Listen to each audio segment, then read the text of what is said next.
Good morning, ladies and gentlemen, StratGamer here, providing you with new Anno 1800 content today. And today, this is episode 2 of my Scholar run.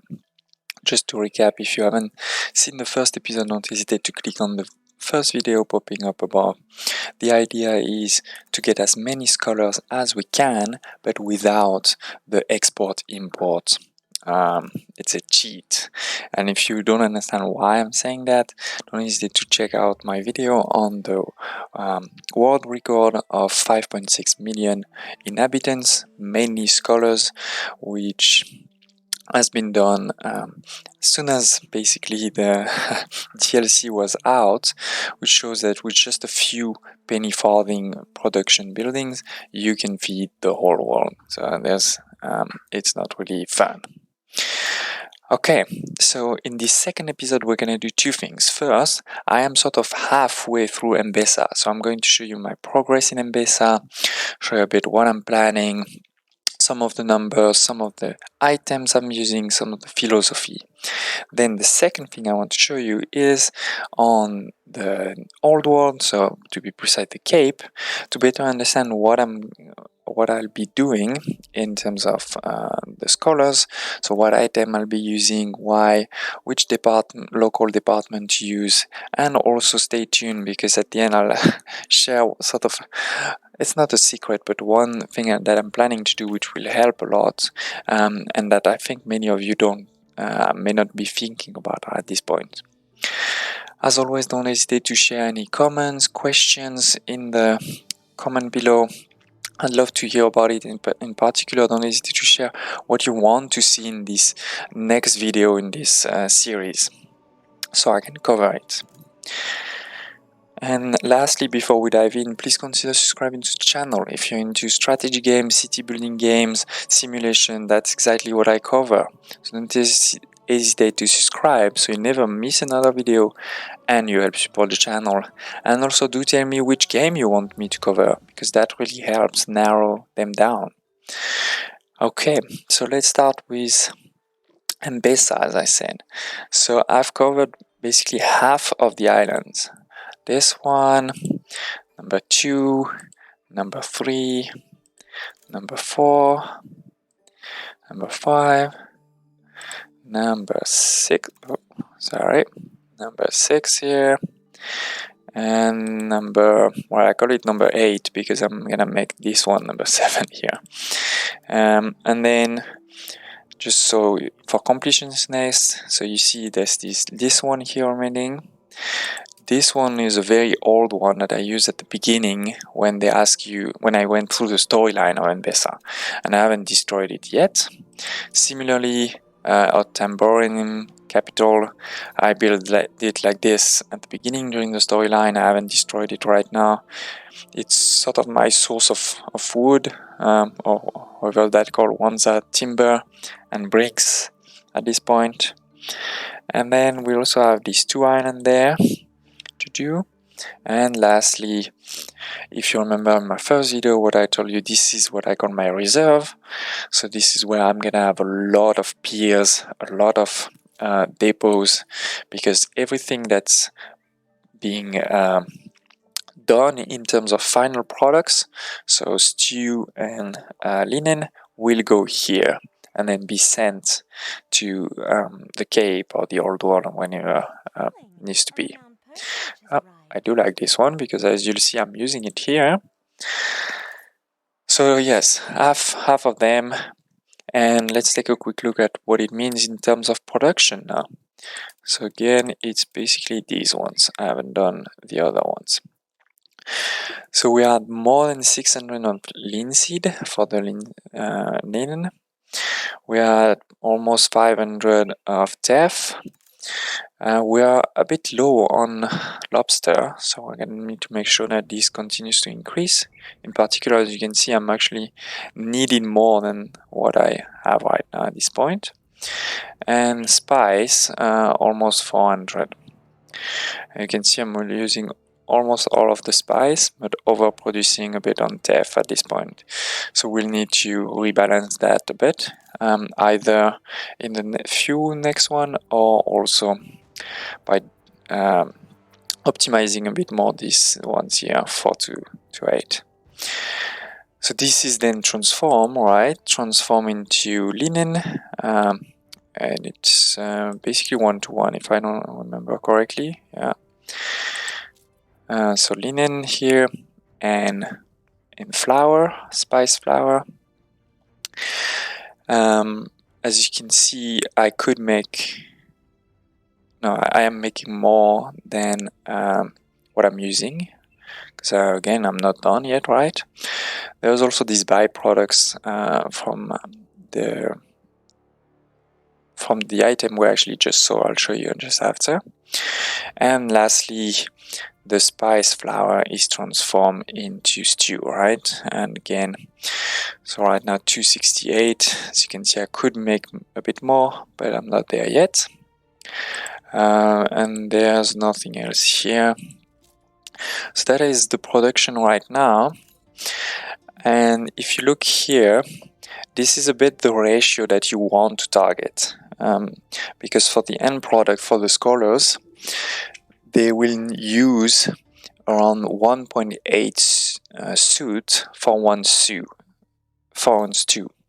So you definitely need more suits than stew in general. So yes, that's overall what is happening. For the linen piece, I have shown it in the past, so I won't go into too much detail. As you can see, these are the items that I'm using for productivity and workforce, so that there's always 0 workforce, and that way you can use the 50% more working condition. But let's focus a bit more on the stew, which was not really started last time. So as you can see, what I've tried to do is that most of these islands of stew have both the two things that you need on it, which is the spice farms and the teff farms, so that I don't have to transport tons of it. I can then just make the flour. Where am I making flour here? No, that's the spice. Is it here? Yes, this one here. So I can make the spice flour directly on the island, which requires, of course, quite a bit of warehouses, but doesn't require at least tons of ships and piers to transport it. And this flour, again, sort of on the same island, I try to transform as much as possible into stew. One thing you will see is, because I'm using all of these items on the water pumps, I get to very high numbers, and therefore I can cover pretty much all of these islands every time. So I don't have a lot of space left usually for this building of stew and the teff mill. And so what that means is, from several of those, I'm actually overproducing on the flour, as you can see. So for example here, right, I'm making the teff and the spices into flour, right, and it's almost perfect on the teff, overproducing on spices, which will send, and that's why in the name you can see I've put S for surplus spices. So I know I have surplus of spices I can send somewhere else. And those spices are actually barely used by the stew, just because there's no space for the stew makers on the island, because you want to be doing as much base production first, right? You want to use the irrigated land as much as you can. It's only when you've used all of it, and if you look there, right, I have used all of it, 1020 out of 1020, that I see what is the space remaining. And basically the space remaining was just this small piece here and this small piece here. And then basically it doesn't mean it's lost, right? It just means that I will need to send the flour to another island to be turned into stew. And for example, this one. So on this one, as you can see, I have also used almost all of it. There's 9 remaining, and honestly I could do it later to add it, but it's also already pretty much covered here. I could basically add a bit more there. I'll probably do it before my final video. And I was left with that space here, and then quite a bit of space there actually. So if you look again, I am using more than what I'm using more than what I'm producing on the spices. So actually standing the spice from there to there. And this is turning into flour. And then I actually cut more stew makers than what I'm producing in flour. So sending some of the flour from there to there for it to be enough. And similarly, you'll see I'm definitely not producing enough lobster, so I'm sending the lobster from another island, and in that case from that island here. Okay, so I'm producing 66, which is basically what I need. I need 61 in the other island, so it's perfect. So there's this trade route there. I can show you I'm not lying. This one. It's going there, and also, as I said, the spices are going there. And lastly, some of the flour. Okay, so basically that is the idea, producing as much in a sort of perfect ratio on that island. So for example here, you can see I'm producing 79 and 78 of the 2 base resources. So almost the same, so that then I can turn it into spice flour at the perfect ratio. And you can see here it's 80. And then using that flour as much as possible again on that island to make stew. And I actually haven't completely finished that island. You'll see here I'm still building on this piece here. I'm going to put even more of these stew makers or wet kitchen, so I can send even more flour to there. Given that, as we've seen, I'm overproducing the flour. So yeah, don't hesitate to ask me questions about the Enbesa setup, what I'm doing. As you can see, really trying to cover as much as I can of the arable land, not using roads for roads is a waste, right? So as few roads as possible, and all of my farms everywhere, they're always connected to a fuel station. So you can see the fuel station really going to all of them, except, sorry, that one is the only one not having one. And I may try to re-optimize here later to make it better. But yeah, so that's Anno again, you can see using it all. And all of it without any population ever. I have 0 population on all of these islands, thanks to items. Even for the fuel station, you just put these items, ferrous, the bell, and the printing press for 0 workforce.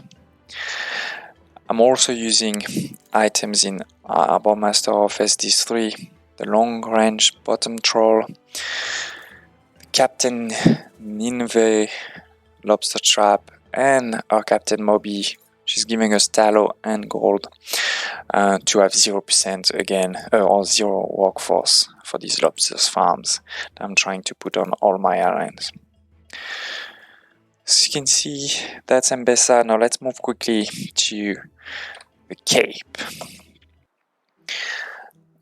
Okay, so I haven't started really putting the scholars, because before what I wanted to see is a few elements. The first one is what to put in my local department. Do I put departmental warfare? Do I put something else? For example, one you could consider is Department of Administration, which would give it the workforce. So you could put then things like the suit makers actually on that island, right? And the second reason is because you would take this, you would put the creative kitchen to reduce, in particular, stew and also canned food. So you could do that, but then you're losing on another one, which is this one. And in this one, again, you have, first the big bonus is this one, 60 area of influence for public buildings. So that means the university, the oil power plant, which is huge, and also the radio tower. And what's important also for the oil power plant is it's not just the space of that building, right? It's the space of the rails to get there that you would need a lot more. And secondly, you also have a policy, right? And in particular, you have two. Either this one, to increase even more the power plant. So that, for example, instead of needing 3, you only need 2 or even less. And then the second is this one. And this one is actually, to be honest, not that interesting because it's mostly for the drinks. And the drinks, as you can see, are only in the happiness tab. There's many, right? Definitely the rum and the hibiscus tea, but they're only in that tab, which we're not gonna really touch. So at this point, I've decided to go with this one. I am planning to do a bit more math on comparing this one versus the administration with the minus 30%, but for now, planning to go with this. Now, which items? These are the 3 items we're going to be using. The dean, because max resident plus 20%, and also bonus resident from the university. This one, plus 15%, and plus 9 for tailor suits, and plus 9 for laser boots. And this one, plus 15%, plus 9 for telephone, plus 9 for radio tower. So very big. If you followed closely, you'll see that all of the bonuses are coming from there. So things that I'm planning to give, in a sense, except this one, the laser booth. So at the beginning I was thinking, okay, I'll just won't give it, because that's 9 persons, that's 5% of the 180. For all the space it's gonna take me in Enbesa, it's not worth it. But actually, there is a secret. You can do it because there is an item